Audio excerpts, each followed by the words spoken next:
नमस्कार मित्रांनो, कसे आहात? आता छान पावसाळा चालू आहे म्हणून आज आम्ही ठरवलंय की छान पावभाजीची रेसिपी तुमच्यासाठी आणायची. पण ही एकदम वेगळ्या प्रकारची मॅजिक पावभाजी आहे बरं का.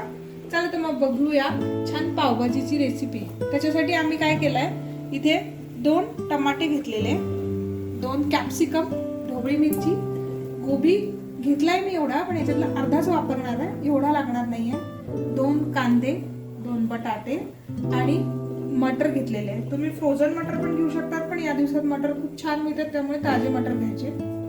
आणि मिरच्या मी इथे 2 हिरव्या मिरच्या घेतल्या. या साधारण तुम्हाला हव्या असतील कमी तिखट तर 1 पण घेऊ शकता.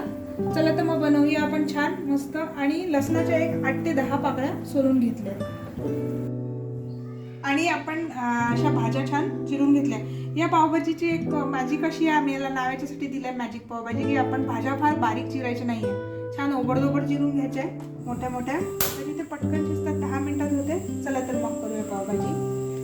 मी काय केलं, इथे छान अमूलचं बटर घेतलेलं आहे. एक साधारण 2 टीस्पून बटर याच्यात टाकायचं आहे आणि थोडं मेल्ट द्यायचं आहे. बटर मेल्ट द्यायला साधारण गॅस सिमवर ठेवून एक अर्धा मिनिट लागतो. बटर मेल्ट झालं की आधी आपण ज्या जाड भाज्या असतात, जसं की बटाटा, ढोबळी, कोबी आणि इथे मी लसूण आणि मिरचीचे 2 मिरचींचे काप करून घेतले, हे आधी टाकून घेऊया. आणि कांदा, टमाटा सगळ्यात शेवटी टाकायचा, कारण टमाटा लवकर शिजून जातो आणि या थोड्याशा आपल्याला परतायचे. आणि नंतर मटर घालायचे. मी मटर पाण्यातून थोडीशी बॉईल करून घेतलेले, म्हणजे ते जरा सॉफ्ट होतात, शिजतात लवकर. आता इथे हे बटर छान मेल्ट झालेलं आहे, तर आपण याच्यात आधी ज्या जाड भाज्या आहेत, ज्याला शिजायला जास्त थोडासा 1 मिनिट जास्त लागतो, त्या आधी टाकूया. त्याच्यानंतर कांदा टाकून घेऊ.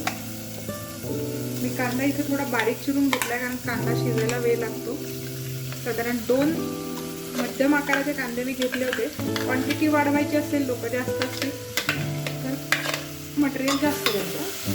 तुम्हाला साधारण हा जो अंदाज आहे, हा 4 जणांचा अंदाज होतोय.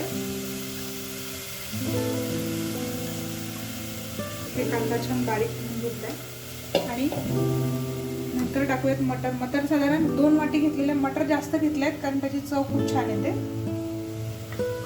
2 वाटी मटर घेतले होते. ते छान स्वच्छ, सगळ्या भाज्या छान स्वच्छ धुवून घ्यायच्या आहेत, पावसाळ्याचे दिवस आहेत. आणि मग सगळ्यात शेवटी आपण टाकूया टमाटर. आता आपण या भाज्या एक साधारण 1 ते 2 मिनिटं छान परतून घेऊ तुपामध्ये, आपण जे बटर टाकलेलं आहे त्याच्यात. आणि त्याच्यात मी एक चवीनुसार मीठ टाकणार आहे. मी इथे 1 टेबलस्पून मीठ टाकलेलं आहे, तुम्ही तुमच्या चवीनुसार मीठ टाकू शकता. खूप मीठ टाकू नका, खारट होतं, नंतर लागलं तर घेता येतं.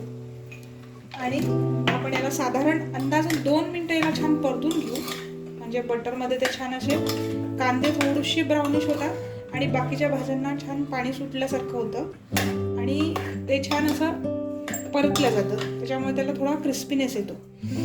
आता इथे भाज्यांचा वास छान यायला लागलाय.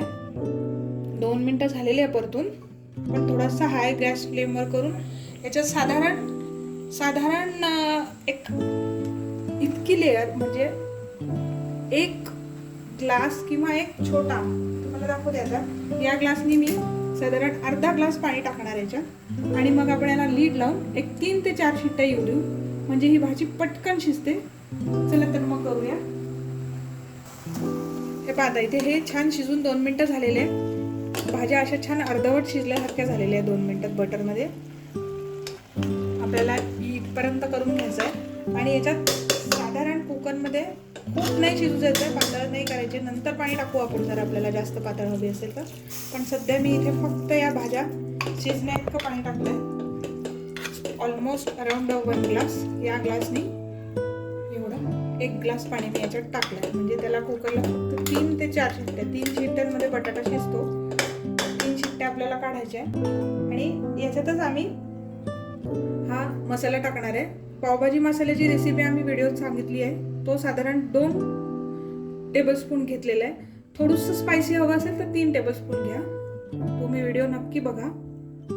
त्याचे इन्ग्रेडियंट्स खूप सोपे आहे, खूप छान होतो घरच्या घरी.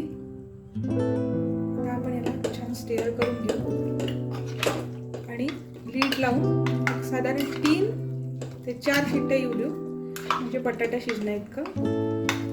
आणि मग मस्त याला बाहेर काढून, हे क्रशर असतं पावभाजीचं, या क्रशरनी पण छान त्याला क्रश करून घेणार आहे. आधी याला एक साधारण 3 ते 4 शिट्ट्या आपण कुकरला काढून घेऊ. आता आपण लीड लावून घेतली आहे आणि साधारण 3 शिट्टी आहे. 4थी शिट्टी झाली की मी हे बंद करणार आणि मग नंतर छान त्याला काढून मॅशरनी मॅश करणार आहे. आता आपली ही शेवटची शिट्टी आहे. इथे पावभाजीच्या कुकर व्यवस्थित शांततेने शिट्ट्या बसू द्यायचे आहे. झाकण निघायला लागले की मगच काढायचं आहे, नाहीतर वाफ येते आणि चटका बसू शकतो. त्याच्यामुळे हे पूर्ण आता झाकण निघालेलं आहे माझं. आता आपण याला छान मॅश करून घेऊ ह्यानी. आता आपण ही अशी याला मॅश करून घेऊ. खडी पावभाजी जर हवी असेल तर थोडंसं जाडसर ठेवायचं आहे, पण आपल्याला जर एकदम बारीक हवी असेल तर त्याला साधारण आपल्याला 3 ते 4 मिनिटं मॅश करावं लागणार आहे. म्हणजे या भाज्या हे बघा आपल्या छान शिजल्यामुळे त्या पटपट एकजीव होतात आहे, काही जास्त जोर लागत नाही आहे. जर तुम्हाला खडी पावभाजी हवी असेल तर तुम्ही एवढं पण ठेवू शकता, पण मी याच्याला छान बारीक करणार आहे, मॅश करणार आहे. एक साधारण 1 ते 2 मिनिटं याला मॅश केलं तरी हे पटकन बारीक होणार आहे, कारण आपलं छान शिजलेलं आहे. कुकरला आपण साधारण 4 शिट्ट्या लावल्या होत्या. मीठ ऑलरेडी टाकलेलं आहे, सगळं टाकलेलं आहे, छान रेडी टू सर्व आहे. आता आपण याला अजून बारीक मॅश करून घेऊया आणि सर्व करूया. मस्त गरम वाफाळलेली भाजी झालेली आहे छान. आता आपण याला बाउलमध्ये सर्व करू. ब्रेड सोबत खा, पावासोबत खाऊ शकतो, हवं तर त्याच्याशिवाय आपण पराठ्यासोबत खाऊ शकतो. छान याच्यावर आपण आता असं बटर टाकूया आणि मस्त गरम बटर मेल्ट झालं, खूप छान लागतं. ट्राय करा, खाऊन बघा आणि आमच्या चॅनलला लाईक करा, सबस्क्राईब करा. लिंबू हवं असेल लिंबू पिळू शकतो, टेस्ट छान येते, नाही पिळलं तरी चालेल. छान लाईक करा, सबस्क्राईब करा. थँक्यू.